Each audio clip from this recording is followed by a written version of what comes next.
광주 MBC 아침 종합 뉴스.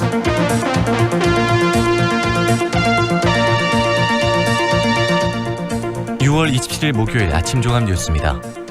민선 7기가 출범하고 1년 동안 광주시는 밀린 숙제를 해결하는 데 성과를 거뒀지만 일부 현안에는 한계를 드러냈습니다.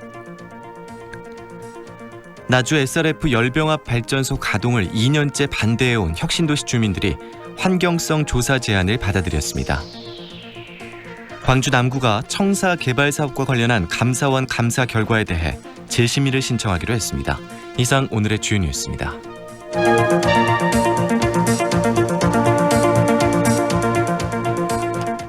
민선 7기가 출범하고 1년 동안 광주시는 도시철도 2호선 등 밀린 숙제를 푸는 데 성과를 거뒀습니다. 하지만 인사혁신과 관광 인프라 확충 등은 한계를 드러내기도 했습니다. 송정근 기자입니다. 민선 7기의 가장 두드러진 성과는 광주형 일자리가 드디어 구체화되고 있다는 점입니다. 현대자동차와 투자 협약을 이끌어냈고 다음 달 자동차 공장 법인 설립을 앞두고 있습니다.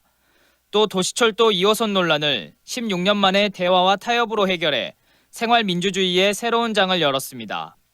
새로운 성장 동력으로 꼽히는 인공지능 직접단지 조성 사업이 예비 타당성 조사를 면제받게 되면서 4차 산업혁명의 기반도 마련됐습니다. 광주가 4차 광주시장입니다. 산업혁명의 선도도시로 발돋움하고 있습니다. 문재인 정부의 미래 혁신 성장 3대 전략 투자 분야인 인공지능, 수소경제, 빅데이터 산업을 주도적으로 이끌어가고 있습니다. 다만 전문성이나 도덕적 흠결이 큰 후보를 광주시 산하기관장으로 임명하는 등 인사난맥상은 오점으로 지적되고 있습니다.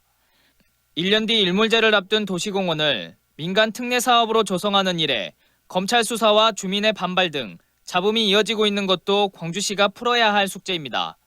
또 어등산 관광단지 조성 사업이 속도를 내지 못하고 있는 것도 관광 인프라를 확충하는 데 발목을 잡고 있습니다. 시민들 이용섭 광주시장입니다. 미흡한 부분도 있을 것입니다. 그렇지만 이 모든 일들을 다 함께 추진할 수 없습니다. 그래서 시장 입장에서는 일의 경중. 이제 민선 7기 2년째를 열어가는 광주시는 당장 보름 앞으로 다가온 수영대회에 모든 행정력을 집중해 광주의 위상을 높인다는 계획입니다. 그리고 본궤도에 오른 광주형 일자리를 중심으로 노사가 상생하는 도시, 4차 산업혁명 중심 도시를 만드는 데 남은 민선 7기 역량을 집중할 계획입니다. MBC 뉴스 송정근입니다. 민선 7기 시작과 함께 이용섭 광주시장과 김영록 전남지사는 상생과 협력을 약속했었습니다.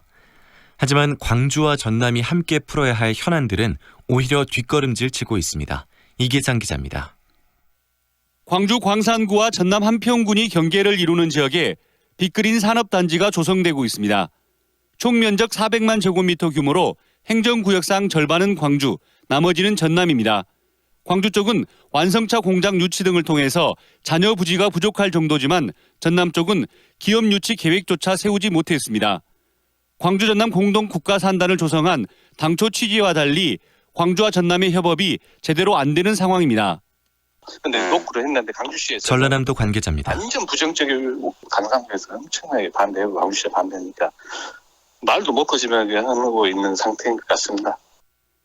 빛가람 혁신도시가 조성되고 공공기관 이전 작업도 모두 마무리됐지만 공동발전기금 조성 문제를 놓고 광주시와 나주시의 갈등이 골이 깊어졌습니다. 관련 협약의 한 축인 전라남도가 이렇다 할 해법을 제시하지 않고 있는 가운데 2차 공공기관 이전, 이른바 혁신도시 시즌2는 광주와 전남이 제각각 대비하는 모양새입니다. 상생해야 할 반재신 협력기금을 광주시 의원입니다. 모으기로 했습니다. 이에 대한 나주시와 전라남도의 협력기금에 대해서 적극적인 협력기금 조성에 대한 입장이 있어야 할 것 같습니다.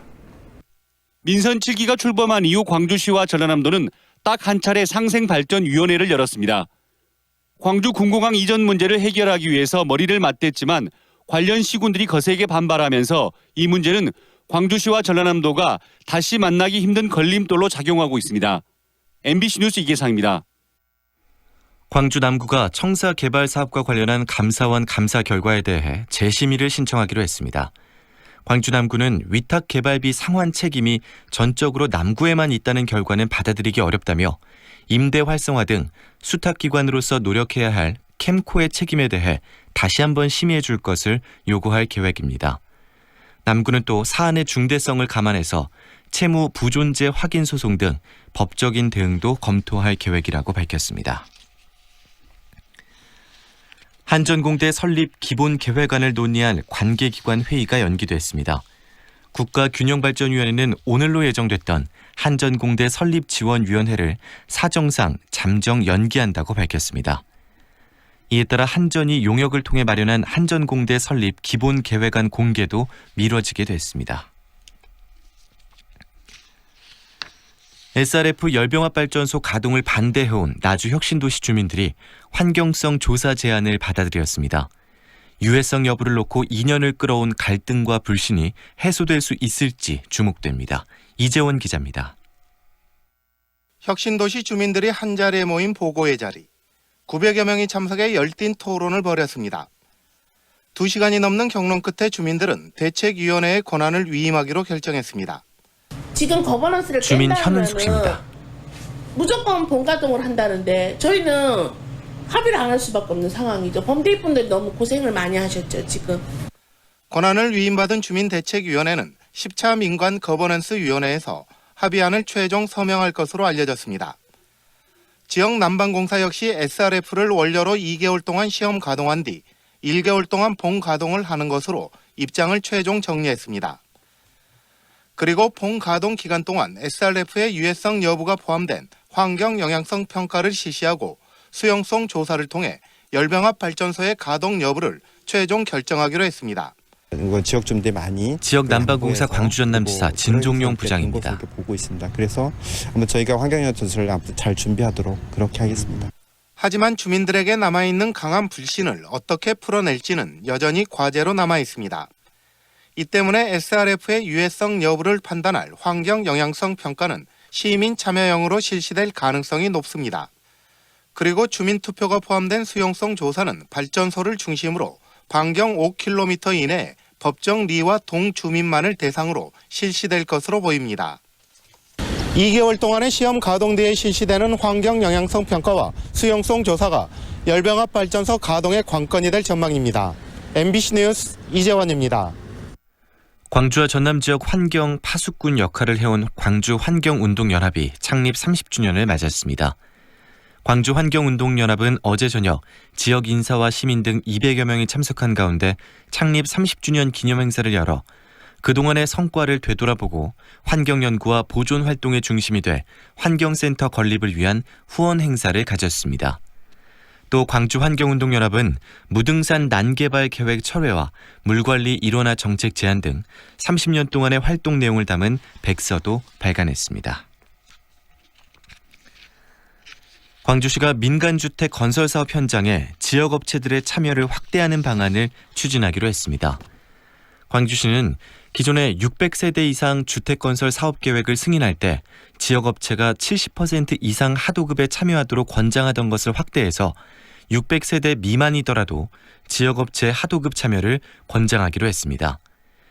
이를 위해 사업 착공 전에 지역업체들의 참여 실적을 확인하고 권장 하도급률 70%를 초과하는 업체에 대해서는 심의 규정을 완화해 줄 계획입니다. 여러분은 지금 광주 MBC 라디오를 듣고 계십니다. 광주지방 현재 기온 23도입니다. 광주 MBC 아침 종합 뉴스를 마칩니다. 아나운서 김두식입니다.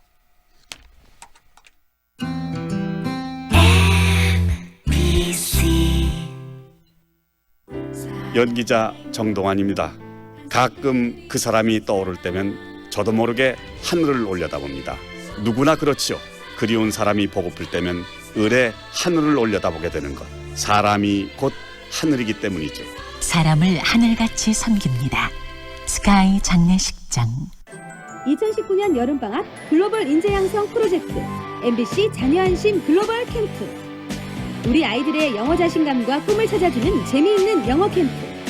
해외 8개국에서 진행되는 14가지 다양한 글로벌 프로그램.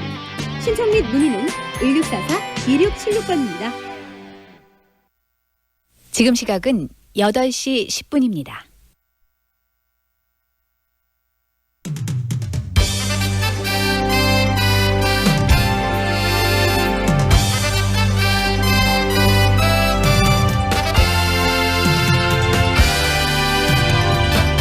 황동현의 시선 집중. 황동현의 시선 집중 2부 시작합니다. 어등산 컨트리클럽의 운영 주체인 어등산 리조트가 골프장을 먼저 개장하는 조건으로 내기로 했던 기부금을 6년 넘게 내지 않고 있습니다. 밀린 기부금만 해서 12억 원에 달하는 상황이라고 하는데요. 기업의 이익에 눈이 멀어 약속을 이행하지 않는 리조트 측에 강주시가 강력하게 대응하기로 예고하고 나섰습니다. 현재 상황과 함께 어등산 리조트의 기부금 납부 불이행과 관련한 문제점들, 참여자치 21회 최혜영 운영위원에게 들어보는 시간 준비했습니다.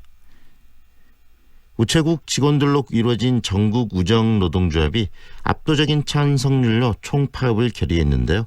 당초 어제까지였던 쟁의 조정 기간이 노사 합의로 연장이 됐기 때문에 협상 타결의 가능성은 좀 높아지긴 했습니다만 우정사업본부와의 이견 차를 좁히는 과정은 그렇게 순탄하지는 않을 듯합니다. 설립 61년 만에 최초로 이렇게 총파업 카드까지 들고 나선 집배원들, 그분들의 이야기 오늘 듣는 시간 준비했습니다. 전국우정노동조합 이동호 위원장과의 인터뷰가 준비되어 있습니다. 본격적인 여름 휴가철을 앞두고 해외여행 준비하는 분들 많으실 텐데요. 각종 항공업체와 또 글로벌 온라인 여행사 업체들의 이 최저가 또 특화 마케팅에 현혹이 돼서 구매한 상품들이 환불 불가인 그런 상품인 경우들이 굉장히 많습니다. 여러 가지 문제점이 지금 터져나오고 있는데요. 또 터무니없는 취소 규정에 또 불만을 쏘는 소비자들도 늘어나고 있는 상황입니다. 관련 이야기 오늘 정리해서 듣도록 하겠습니다. 녹색소비자연대 은지연 상임위원과의 인터뷰도 준비되어 있습니다. 황동현의 시선집중 계속됩니다. 우와, 통돼지 바비큐! 역시 우리 사장님이 최고! 즐거운 야유회 체육대회, 최고의 맛으로 즐거움을 더하다. 통돼지 바비큐 출장 서비스 쿠바하우스. 알뜰한 가격 통돼지 바비큐 출장 서비스 쿠바하우스. 062-351-7711. 상무와 수완이 가까운 프리미엄의 중심, 무진로 진아리체 리버뷰가 옵니다. 무등산 영산강 특급 조망, 원스톱 중심 생활을 누리는 명품 중대여 무진로 진아리체 리버뷰 6월 오픈 예정. 062-223-0002 진아건설. 좁은 국토를 효율적으로 활용하여 에너지 영토를 넓혀가는 기업이 있습니다. 탑솔라. 생명의 가치를 높이고 미래의 변화를 준비합니다. 하늘의 태양을 땅의 태양으로. 탑솔라. 5월 빌리브 트레비체의 이름으로 특별한 122분을 모십니다. 공원 속 상록해간 자리에 스카이브리지 커뮤니티, 닥트인 파노라마 뷰까지. 광주에 없던 하이엔드 클래스. 세상의 부러움에 산다. 빌리브 트레비체. 062-367-1000번 신세계건설이 시공합니다. 7월 수완을 더 빛나게 하는 이름. 명품 아파트 모아 엘가. 우등산 영산강 특급 조망. 지하철 2호선 예정. 신가 재개발 미래가치까지 누리는 더 큰 수완의 완성. 모아 엘가 더 수완. 7월 오픈 예정. 514-1300 해림건설.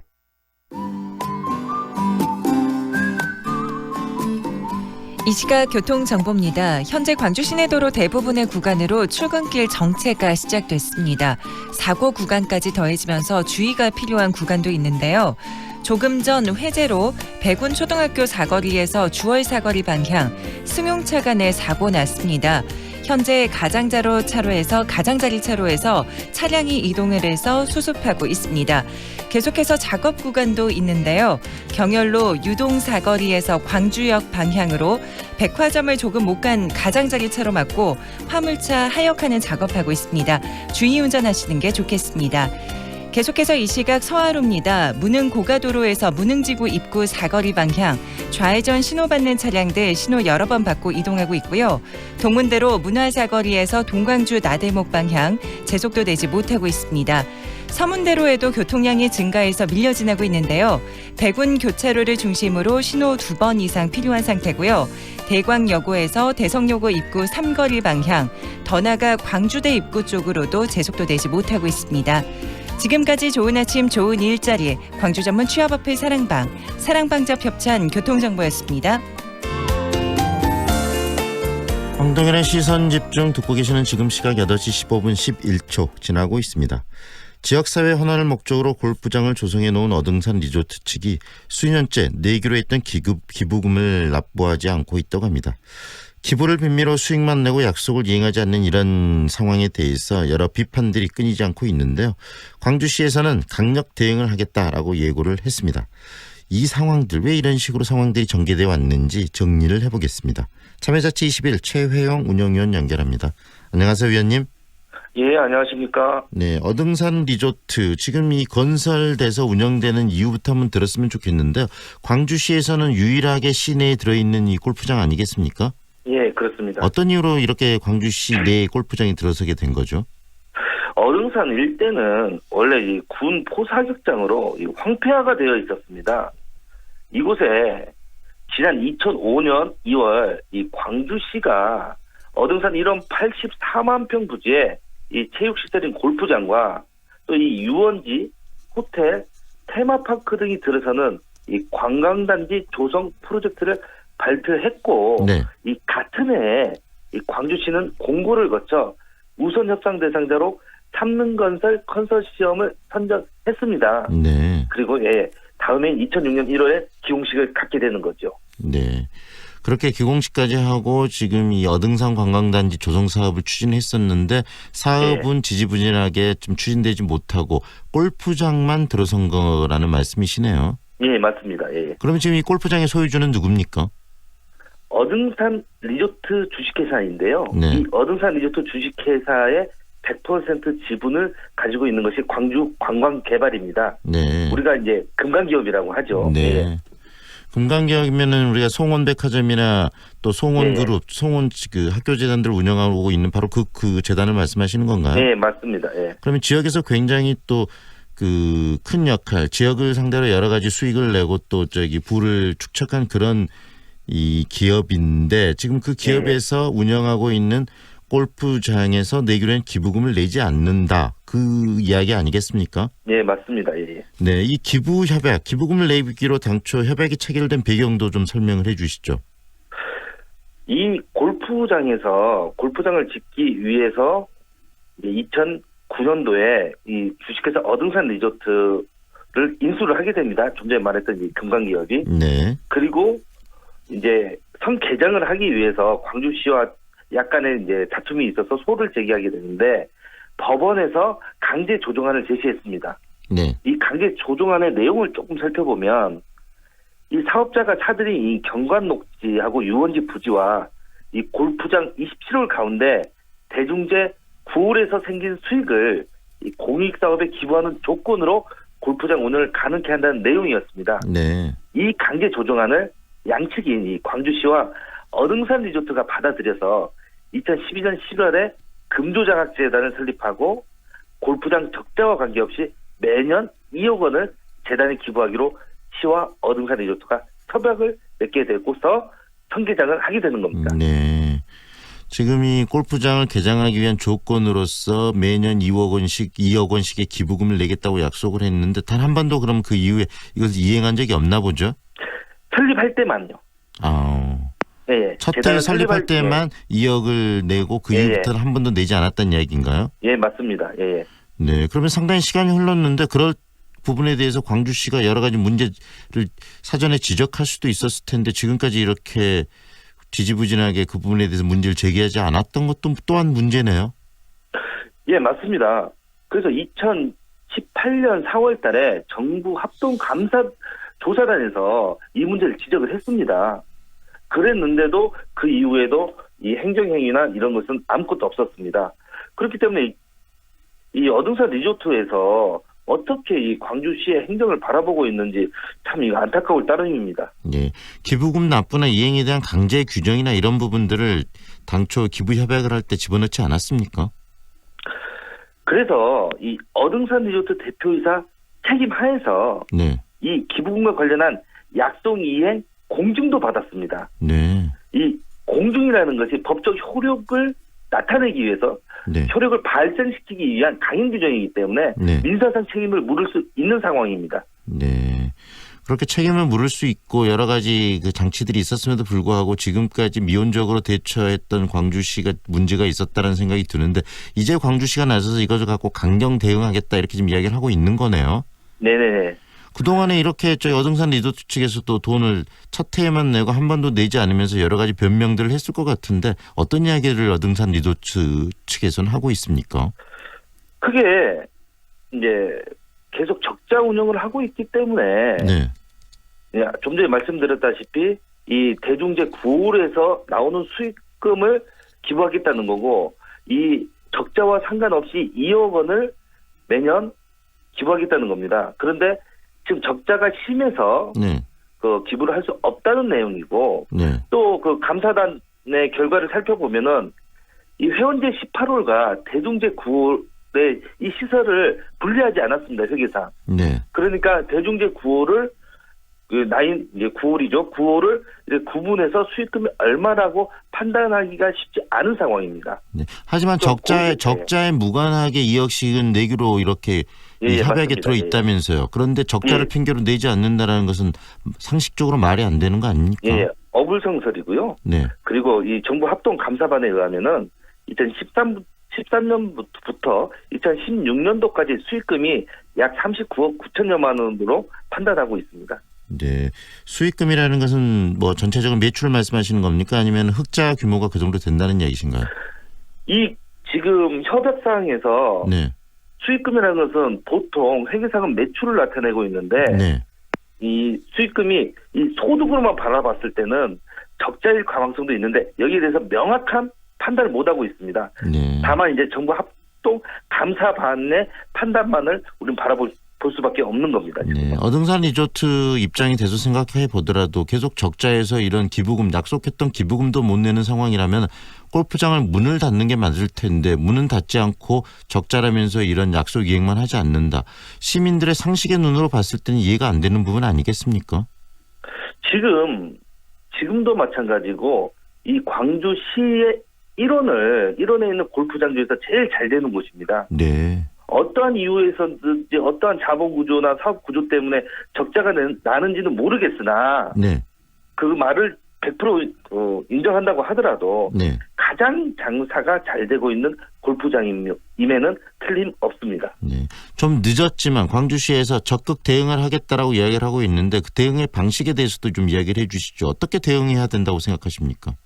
우선은 금관기업과 대표이사의 할 수 있는 모든 수단을 강구해야 됩니다.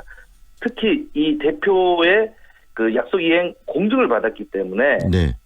우리가 소위 말하는 차업을 한다고 하잖아요. 네네. 하고요.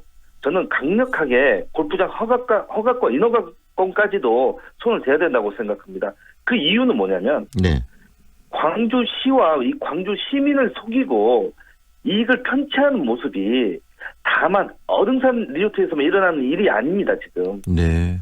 이러한 기업들에게 경종을 울리는 차원에서라도 이번 사안에 대해서는 강력한 대처가 필요할 때입니다. 네.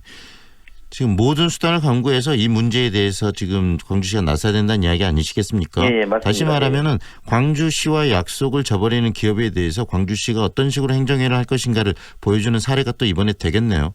예, 맞습니다. 타스크포스 팀까지도 좀 꾸리겠다고 했는데 그런 부분들을 좀 강력하게 광주시가 나서야 된다고 생각하고요. 또 모기업이 금강기업은 오랫동안 광주를 지금 터전으로 해서 사업을 해와서 부를 지금 창출했던 그런 기업인데 이 모기업에 갖고 있는 어떤 도덕성 이 문제들도 우리들이 한 번쯤은 생각해 볼 필요성이 있겠네요. 어떻습니까? 기업이 이익을 추구하는 것은 선입니다.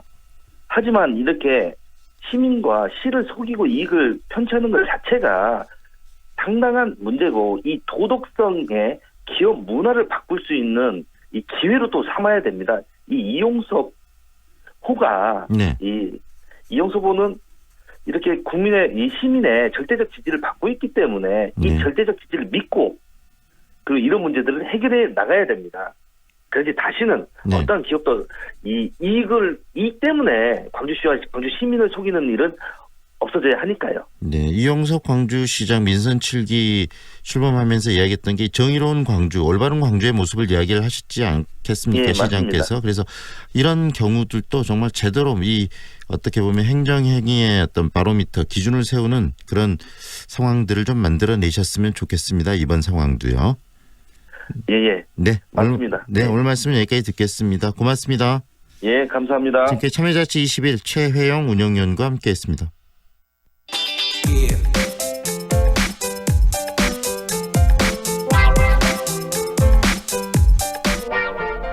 전국 집배원들의 파업 찬반 투표가 93%의 높은 찬성률로 가결이 됐습니다. 전국 우정노조는 다음 달 9일부터 무기한 총파업을 예고하고 있는데요. 예정대로 파업을 하게 되면 60여 년 만에 사상 첫 파업이 된다고 합니다. 이렇게 60년 동안에 첫 파업을 하게 되는 상황은 그만큼 지금 집배원들의 근무 환경이 열악하기 때문이 아닐까 싶은데요. 직접 이야기를 듣겠습니다. 전국우정노동조합 이동호 위원장 연결합니다. 안녕하세요, 위원장님. 예, 안녕하십니까, 이동호입니다. 네, 이번 파업에 대해서 이 구성원들 90% 이상의 찬성으로 지금 파업이 찬성이 됐네요, 가결이. 예. 이렇게 많은 분들이 파업까지 해야 된다고 생각하면서 찬성하셨던 이유는 어디에 있다고 보십니까? 예, 그 압도적 찬성 배경은요, 과로사로 죽어가는 집배원을 살려달라는 국민과 정부에 대한 집배원들의 마지막 그 절규라고 생각하시면 될 것 같습니다. 네, 작년에도 보면은 20명이 넘는 분이 과로사로 사망을 하셨고 올해도 또 과로사로 이렇게 사망하신 분들이 계속 나오고 있는데 집배원 분들의 하루 일과 어떤 이 과중한 업무에 시달리고 계시는지도 이야기를 해주시죠. 먼저 집배원 분들은 주 6일을 근무하시고요. 하루 일과는 오전 한 7시 전후에 출근해서 소포와 등기를 구분 작업을 하십니다. 그러고 난 다음에 끝나면 각자 본인의 배달 구역에 가셔가지고 배달을 합니다. 그 이후 오후 한 5시 이후에 귀국하시면 당일 배달한 우편분들을 입력 처리하고요. 그 이후에 이제 내일 배달할 우편분들을 완벽히 구분해 놔야 그제서야 끝나서 퇴근할 수 있는 상황입니다. 네. 올해만 9명의 집배원분이 과로사로 사망을 하셨는데 이 과로 문제 정말 집배원분들에게는 현실적인 문제고 심각한 문제겠어요. 이게 지금 본인 업무량도 상당히 많습니다. 그러나 동료 직원들이 이제 안전사고나 병가 등으로 해가지고 안 나오셨을 경우에 동료 우편물까지 배달하게 되거든요. 그래서 보통 10시간에서 12시간 이상 근무를 한다고 보시면 될 것 같습니다. 10시간에서 12시간 정말 과중한 업무인데 이런 부분에 대해서 문제제기 끊임없이 해오지 않으셨습니까?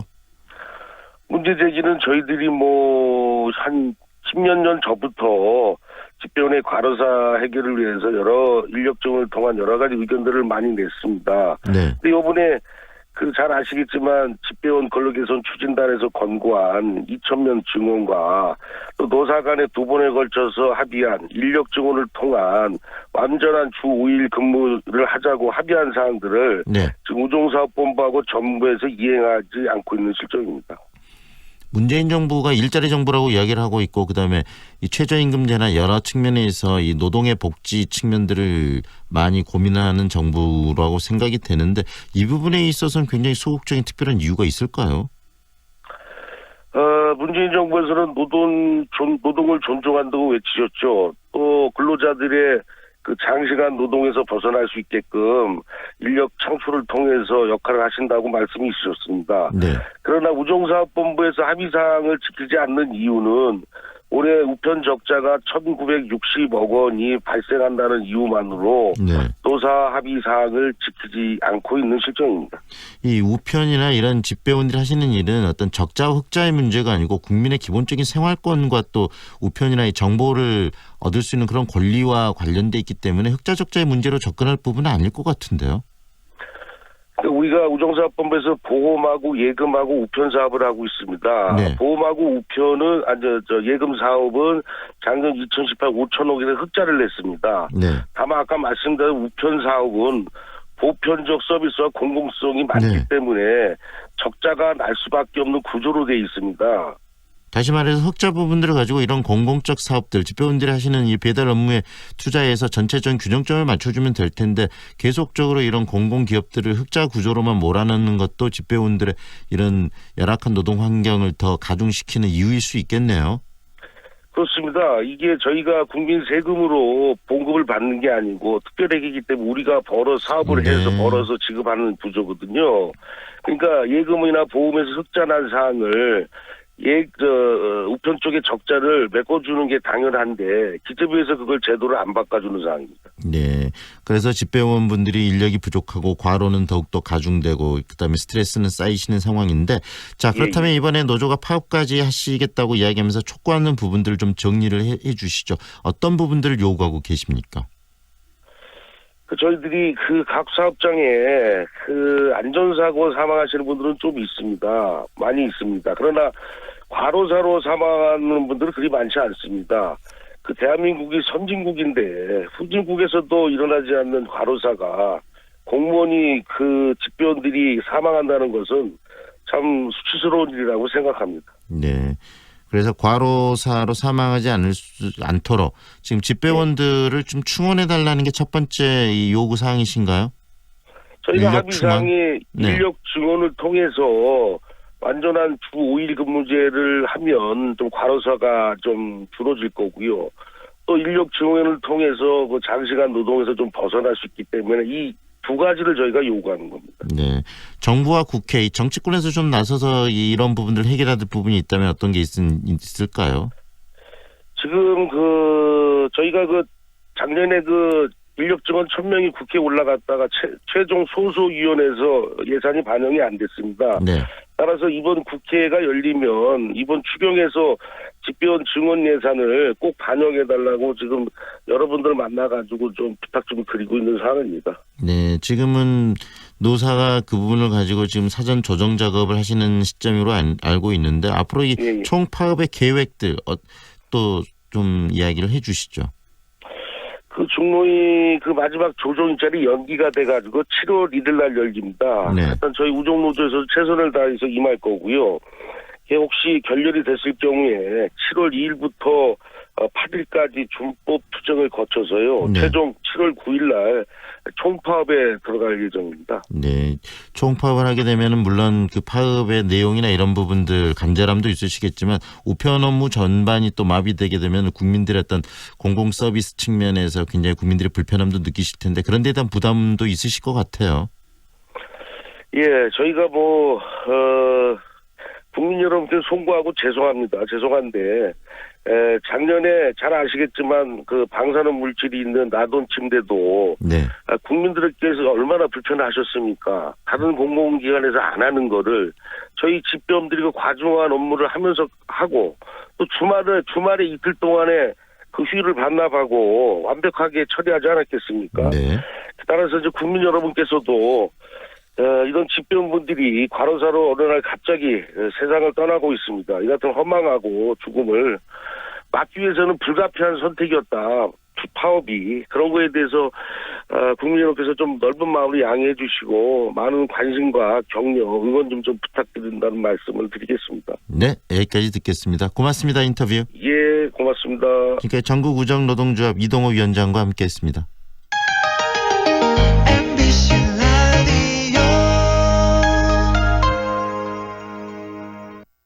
4월 7일 장례를 치르신 유족 박상한 님입니다. 엄마 보내고 참 힘들었는데 위로가 많이 됐어요.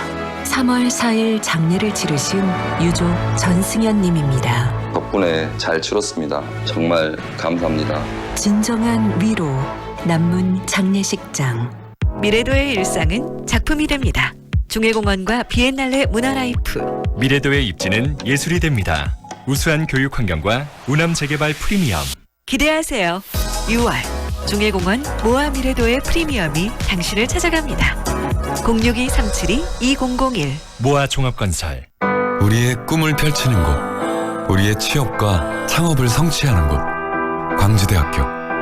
더 나은 내일, 더 좋은 미래를 위한 내 꿈의 파트너, 광주대학교. 취업, 창업 중심 교육 명문대학. 광주에는 광주대학교가 있습니다. 광주 중심에 골드 클래스가 옵니다. 가장 빛나는 자리에서 나에게만 주어지는 특별함이 있는 곳. 골드 클래스. 당신의 새로운 역사가 됩니다. 행복 위에 지은 집 화정 골드 클래스 8월 오픈 예정 062-227-2278 보강종합건설 93.9 Feelings between the sheets. Why am I caressing my mama's fat knees? 세상을 보는 지역의 눈. 여러분은 지금 황동현의 시선 집중과 함께하고 있습니다. 해외여행이 늘어나면서 관련 피해도 증가하고 있습니다. 특히 해외에 본사를 둔 예약 대행 사이트들을 이용하면서 나오는 피해들, 그런 피해들도 굉장히 많고요. 이 업체들이 판매한 특가 여행 상품 관련 소비자 불만이 최근 3년간 2천여 건을 넘었다는 그런 데이터도 있습니다. 해외여행 잘 다녀오는 법, 피해를 예방하는 법에 대한 이야기 오늘 듣도록 하겠습니다. 녹색소비자연대 은지연 상임위원 연결합니다. 안녕하세요, 위원님. 네, 안녕하세요. 네, 네. 반갑습니다. 네. 위원님, 요즘에 해외여행 참 많이들 다니시는데요. 어떻습니까? 그렇죠. 전체적으로 얼마나 많은 분들이 해외여행을 다녀오시는지 먼저 데이터부터 정리를 한번 해볼까요? 네, 2018년도 그냥 작년 기준으로 한번 보시면은요, 약 한 2,844명으로 지금 저희가 예측을 하고 있는데요. 네. 이게 왜냐면은 약간 유동인구가 좀 있기 때문에 이제는 한 3천만 명이 해외를 1년에 한 번씩 나간다라고 생각하시면 될 것 같아요. 네.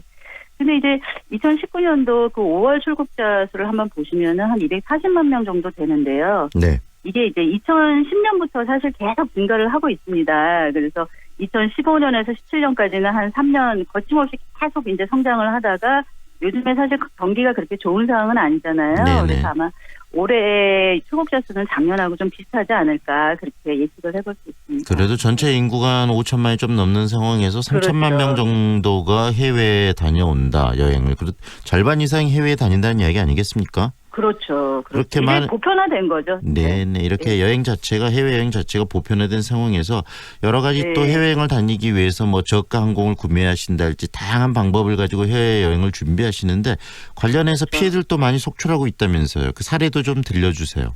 네, 아까 말씀하신 대로 그 한국소비자원에 따르면 3년간 지금 가장 문제가 되고 있는 게 국제거래 소비자 포털에 그 접수된 글로벌 항공이 지금 제일 문제가 되는데요. 네. 이 소비자 불만이 2,000건이라고 그랬는데 사실 2017년도에는 한 400건 정도, 2018년도에는 한 1,000건인데 2019년도 지금 상반기 5월까지가 벌써 300건에 달하고 있거든요. 계속 증가하고 있네요.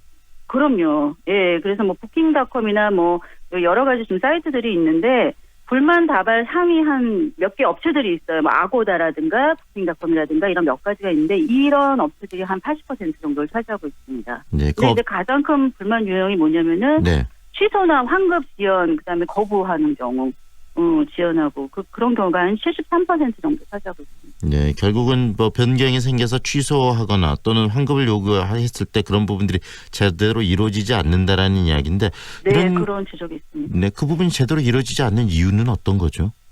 이게 지금 글로벌 OTA 같은 경우에는 그 국내법을 좀 적용하지 않고 있어요. 예, 원래는 이제 뭐 우리 국내에는 전자상거래법도 있고 소비자는 7일 이내에 청약처리가 가능하다고 하는데 사실 이게 본사가 해외에 있다 보니까는 그런 처리도 좀 어려운데 가장 중요한 건 뭐냐면은 이게 좀 약간 저가인 경우가 많기 때문에 비용 절감을 해야 되는 그 요인 때문에 소비자 응대에 충분한 노력을 기울이지 못한다라는 거죠. 네.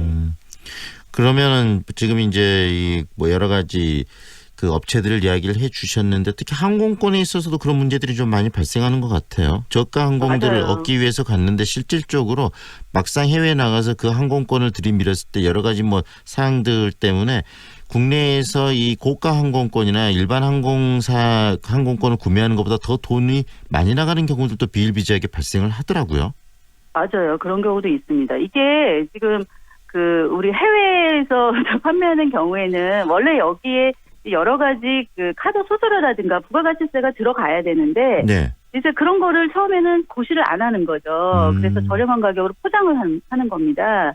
그래서 국내 행사는 사실 세금이라든가 수수료를 포함한 금액을 다 표시하도록 하는 그 총액 표시제라는 걸 준수하고 있어요. 근데 외국계 OTA는 이 총액 표시제 적용에 예외 대상이 되고 있죠. 그래서 가격이 싸고 그래서 특가 상품인 줄 알고 봤더니 실질적으로는 이거 저거 뭐 세금까지 다 하게 되면 돈이 더 드는 그런 경우도 비일비재하게 발생하겠네요. 네, 가능하고요.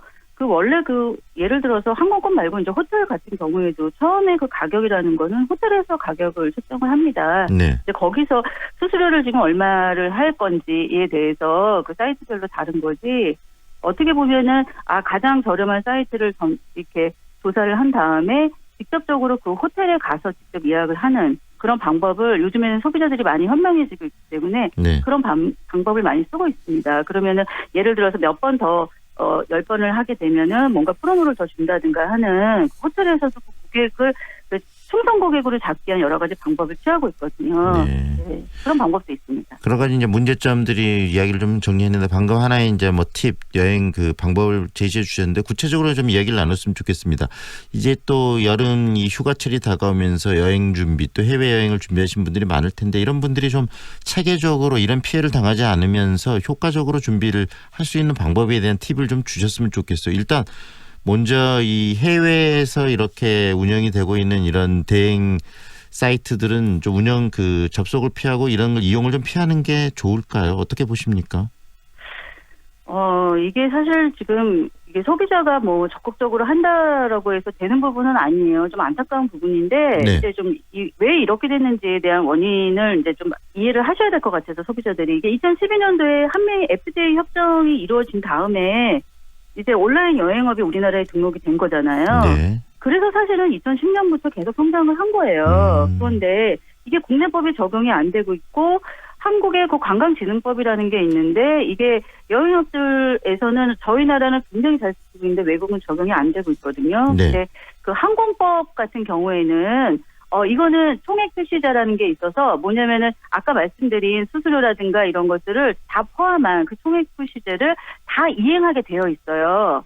그래서 이거는 행정처분 권한이 이임된 행정청 그러니까 예를 들어서 국내 항공사든 국외 항공사든 국토부가 직접 점검하고 있거든요. 네. 그래서 요거에 대한 점검을 좀 잘 실시하는 부분이 일단은 있고요. 그다음에 이제 소비자 입장에서 봤을 때는 한 달이 지금 넘게 남아있을 경우에는 100% 환불이 가능합니다. 그래서 네. 이 전자상거래법에 대해서도 좀 소비자가 좀 알 필요가 있다라는 생각이 드는데 이제 국내 전자상거래법은 7일 이내에 청약 철회가 사실 가능하잖아요. 네. 예. 근데 이제 소비자들이 이거 모르는 경우도 좀 있습니다. 예. 그래서 철회 철회 가능함에도 불구하고 이게 안 되는 경우 있고요. 그리고 네. 여행 상품이라는 게 이 항공권을 특히 국외인 경우에는 저희가 미리 여행사에서도 예약을 해서 잡아놔야 되기 때문에 30일이 넘게 남은 경우에는 전액 환불이 되지만 이게 30일 이전인 경우에는 계약금 정도는 환급을 여행사에 해줘야 되는 그런 소비자의 배상 책임도 있습니다. 네. 이 기간에 따른 배상 책임이 있고 만약에 소비자가 여행 당일날 통보를 했다 그러면은 50%는 못 받는다고 네네. 해도 할 말이 없는 거예요. 예. 그런 기간에 따른 소비자 배상 책임이 좀 있다라는 것도 좀 알고 계셔야 될 것 같아요. 그래서 한 달 이전에는 내가 어디를 나간다고 할 때 미리 꼼꼼하게 좀 알아보고 좀 캔슬이 됐을 때 어떻게 수수료를 내야 되는지에 대한 부분도 알고 있는 게 좋을 것 같습니다. 그러면은 이 전자상거래법이나 여러 가지 법률적인 네. 부분들, 소비자 보호할 수 있는 부분들 사전에 좀 숙지하고 이런 접근을 할 필요가 있겠네요. 첫 번째는. 그럼요. 그다음에 두 번째는 네.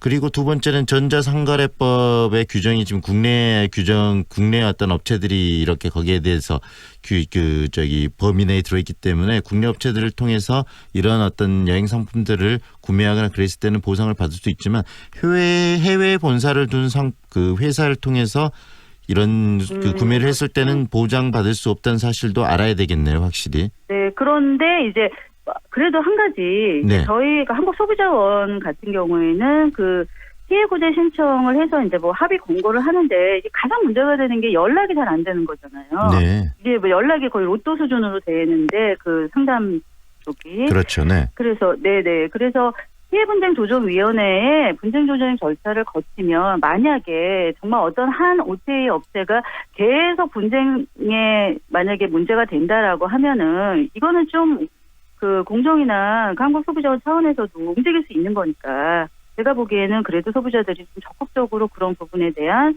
피해 구제 신청을 하는 것도 네. 저는 오히려 더 필요하다고 생각이 듭니다. 그런 상황들이 이렇게 좀 궁금한 부분들이 있을 때 이렇게 이렇게 전화를 하거나 연락을 통해서 정보를 얻을 수 있는, 그래서 문제가 되는 업체나 이런 부분에 대한 정보를 얻을 수 있는 곳이 있습니까? 녹색 소비자 연대 우리 위원께서 계시는 이곳에서도 그런 정보를 주시나요? 제일 좋은 거는요, 그 정부하고, 그 다음에 공정거래위원회, 한국소비자원, 그 다음에 이제 지자체에서 다 같이 공동으로 운영하고 있는 네. 1372 소비자 상담센터가 있습니다. 1372. 네. 예, 1372 그 네이버나 뭐 이런 누르시면은 온라인으로도 가능하고요. 그 다음에 전화로 가능합니다. 1372 누르시면은 거기서 웬만하면은 다 처리가 되는데 이게 지금 국외인 경우이기 때문에 제가 보기에는 피해 구제 신청까지 좀 가지 않을까 싶어요. 그런데 이제 그런 사례가 많아지면 네. 여기에 담당하고 있는 소비자원이나 네. 그 이쪽에서 좀 고민을 하겠죠. 계속 지금 늘어나고 있으니까. 예, 그러면은 이번에는 그러니까 예를 들면 집단 소송제라든가 이런 거를 적용해서 할 수가 있는 거죠. 사실은 국회에서 잠자고 있는 그런 여러 가지 법률들을 빨리 좀 통과를 시켜야 되는 거예요. 소비자 관련법들이 약관규제법이나 이런 것들이 다 지금 이렇게 서로 얽혀 있는 것들이 있거든요. 공통되게. 그런 것들을 하나로 묶어가지고 이런 법제 통과가 되게 해야 되는 게 사실 그래서 필요한 부분이 있습니다. 네, 법률적으로 지금 시장의 변화에 대해서 법률이 좀 못 따라가고 있는 측면도 있기 때문에 그런 부분에 대한 개선도 필요하다는 말씀이시네요. 그럼요. 네. 오늘 말씀 여기까지 듣겠습니다. 고맙습니다. 네, 고맙습니다. 이게 녹색 소비자 연대 은지현 상임위원과 함께했습니다.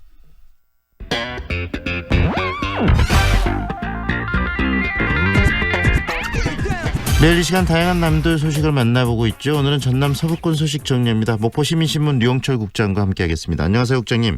예, 안녕하세요. 네, 손혜원 의원의 목포 부동산 투기 의혹에 대한 검찰 조사 결과가 일단 발표됐는데요.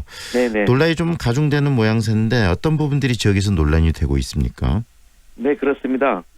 검찰이 지난주 무소속 손혜원 의원에 대한 대해서 불거진 목포 부동산 투기 의혹에 대한요 6개월간의 조사 결과를 발표했습니다. 네. 6개월 동안 목포에서 한 200여 명의 인사들이 그 검찰에 불려가서 참고인 조사들도 받았는데요. 검찰이 손혜원 의원에게 부패방지법과 부동산 실명제법 위반 혐의로 불구속 기소를 했습니다. 그리고 손 의원의 보좌관과 목포 부동산을 손 의원에게 소개해준 정모 씨도 불구속 기소했는데요. 검찰이 기소 발표를 하자 손 의원이 가장 먼저 반발을 했습니다. 네네. 손 의원은 모 방송국 그 라디오 방송국에 출연해서 검찰의 기소 내용을 조목조목 반박했는데요. 손 의원은 진실이 법정에서 갈라지게 됐다며 모든 부동산을 사회 한원하고 국회의원직을 사임하겠다.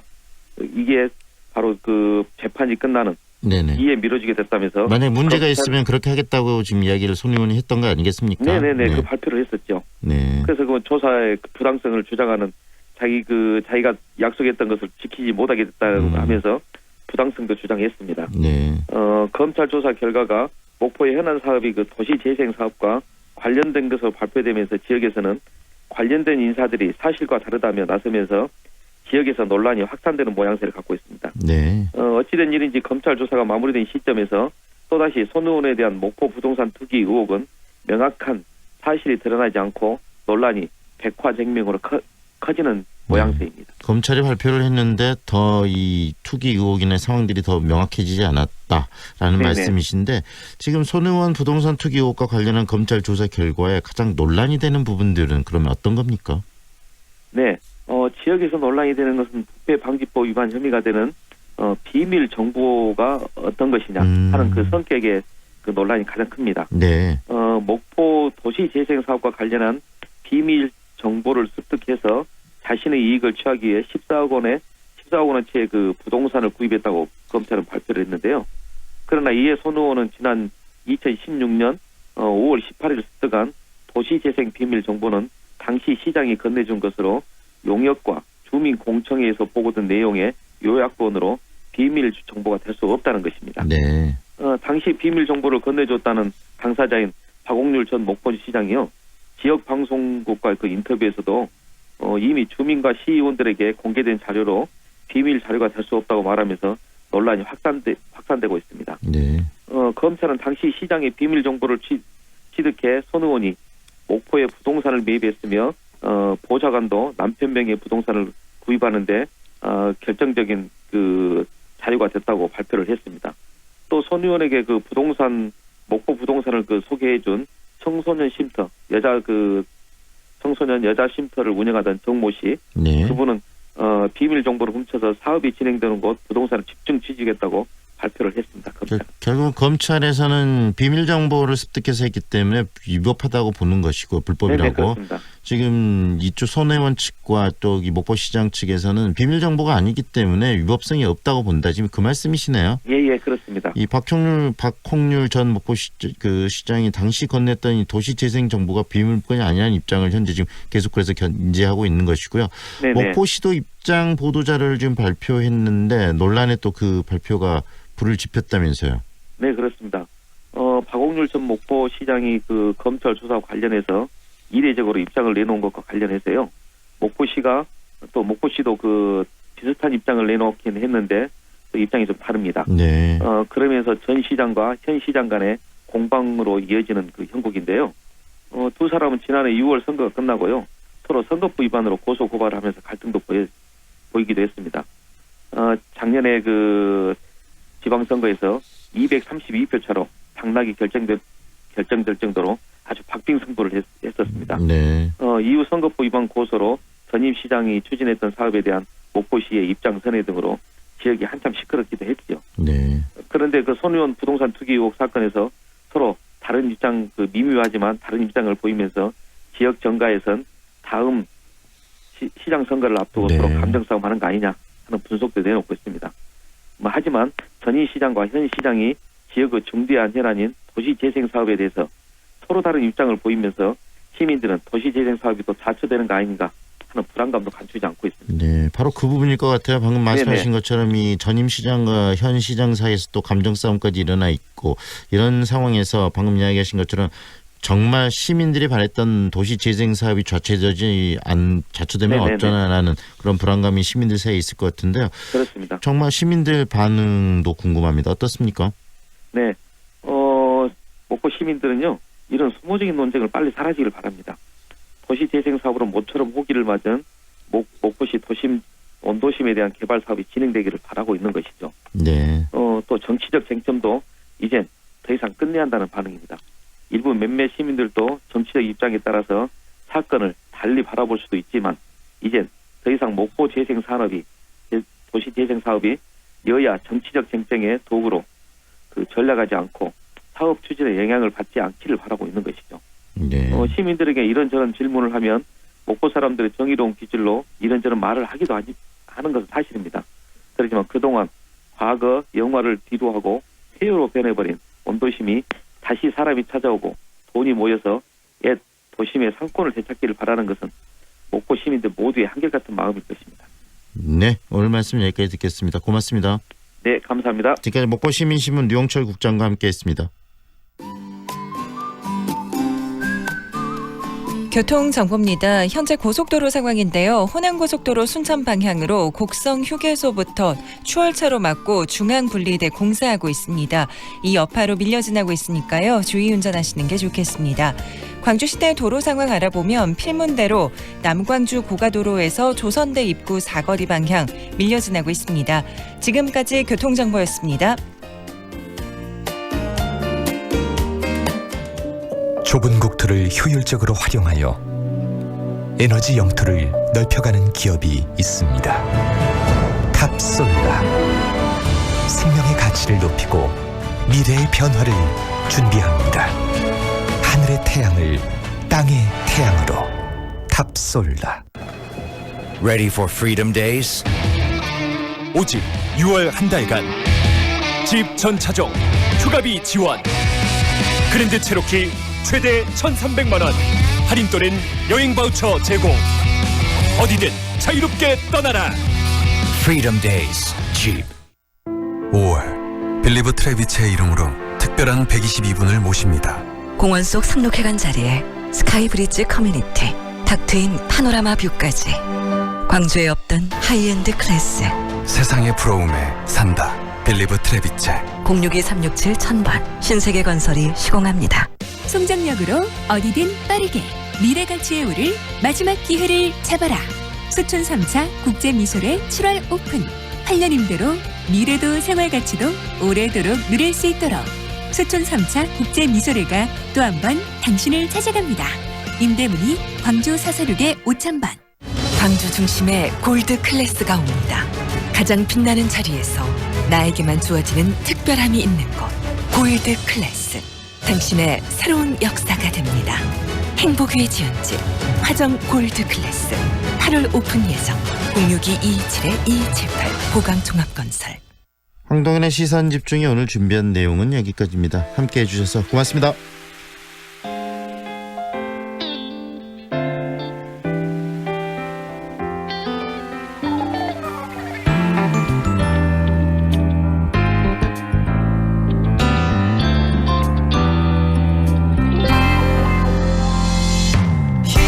희미해지는 지난 추억 속의 그 길을 이젠 다시 걸어볼 순 없다 하여도 이내 가슴에 지워버릴 수 없는 그때 그 모든 기억들 그대의 사랑이 지나가는 자리에 홀로 된 나의 슬픈 고독뿐 그때가 다시 올 순 없어도 지나간 추억만은 영원히 다시 돌아올 수 없는 사랑에 홀로 돌이켜본 추억은 다만 아름다웠던 사랑뿐 다시 돌아올 수 없는 사랑에 홀로 돌이켜본 추억은 다만 아름다웠던 기억뿐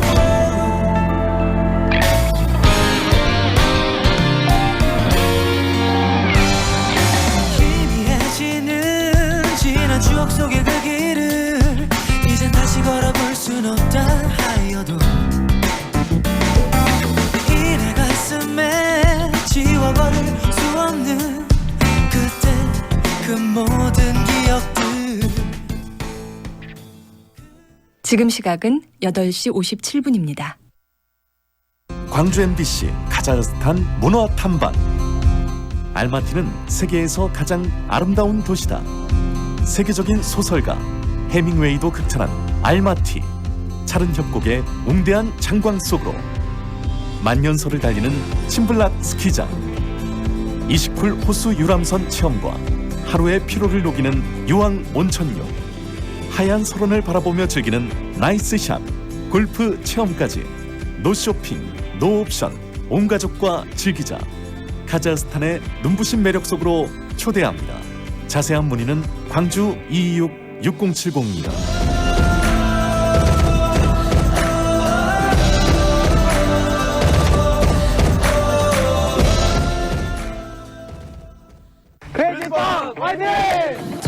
안녕하세요. 저는 크레이지팝 팀에서 활동 중인 BMX 라이더 김희수라고 합니다. BMX 자전거는 장애물을 뛰어넘거나 점프해서 기물들을 넘고 다니는 매력을 가지고 있는 이제 자전거죠. 많이 다치고 내가 과연 이거를 넘을 수 있을까 생각을 해보게 되는데 2번, 3번 일어서면서 하게 되면은 그 장애물을 나는 어떻게 한번 해보겠다, 넘어갈 수 있다라는 성취감. 자신이 걷는 길이 항상 좋은 길만은 있지 않아요. 항상 고되고 힘들더라도 할 수 있다는 그 마음가짐으로 한다면 그거를 넘을 수 있는 그런 계기가 되었던 것 같아요. 청년 여러분들도 어렵다고 포기하지 마시고 항상 나는 할 수 있다, 그런 마음가짐을 가지고 열심히 노력하셨으면 좋겠습니다. 광주 MBC가 청년들의 오뚜기 정신을 응원합니다. 청년의 꿈을 키우는 남도 청출어람. 이 캠페인은 글로벌 공기업 한국농어촌공사와 함께합니다. 김성환 감독님, 요즘 건설 현장 떨어짐 사망 사고가 많이 발생하던데요? 높고 위험한 곳에서 일하기 때문이죠. 그럼 어떻게 예방해야 할까요? 작업 발판과 안전 난간, 사다리를 잘 설치하고 안전대를 제대로 걸었는지 꼭 확인해야 합니다. 안전모동 보호구 착용도 잊지 말고요. 네, 안전이 최우선이죠. 불량 발판, 불량 난간 아웃! 불량 사다리 아웃! 작업 발판, 안전 난간 세이프! 안전은 권리입니다. 이 캠페인은 광주지방 고용노동청과 안전보건공단 광주지역본부 SJ건설안전이 함께합니다. AM 819kHz, 표준 FM 93.9MHz, 광주 MBC 라디오입니다. HLCN. 친구처럼 다정한 연인처럼 MBC 문화 여러분의 다정한 친구 광주문화방송이 9시를 알려드립니다.